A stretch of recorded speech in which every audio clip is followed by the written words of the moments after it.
आजी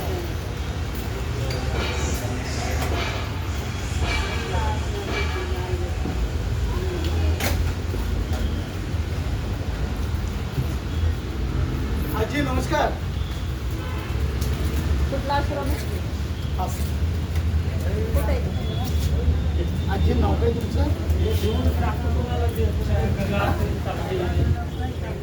तुमचं नाव आहे कसं घ्यायचं? हां तुमच्या बोलण्यावरून असं लक्षात येतं की तुम्ही उपाशी आहात, तुम्हाला अन्न पाण्याची जरूरत आहे यांना, बरोबर आहे ना? तर आजी आम्ही तुम्हाला पुढील उपचारासाठी तुमचं पुनरुपचार होण्यासाठी आम्ही तुम्हाला घेऊन जातो आहोत. हां तर तुमचं सगळं खाणं पिणं राहणं ते सगळं आम्ही पाहू. हां बरं, तुमच्या मुलांचं नाव काय? कुठं राहतो तुम्ही? कुठे?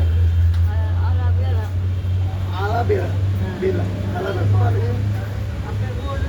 नाही ना, म्हणजे तालुका जिल्हा काय असेल ना तुमचा? बरं असं तुम्हाला लक्षात नाही का? तुम्हाला एकच मुलगा आहे. आता तुम्ही कुठं हे तुम्हाला माहीत आहे का? कुठं हिंडलेलं नाही का? म्हणजे इकडे तुम्हाला सोडलं पुन्हा का तुम्ही स्वतः येऊन आले?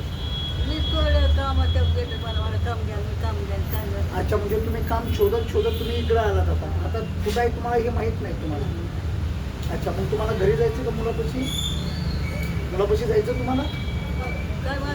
गाव आहे नव्हतं बघितलं.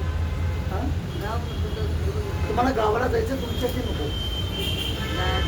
जायचं? मग आम्ही तुम्हाला गावाकडे सोडून देतो, तुमच्या मुलाच्या ताब्यामध्ये देतो आम्ही.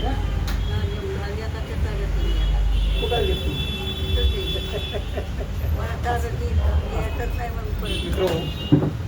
नमस्कार दादा.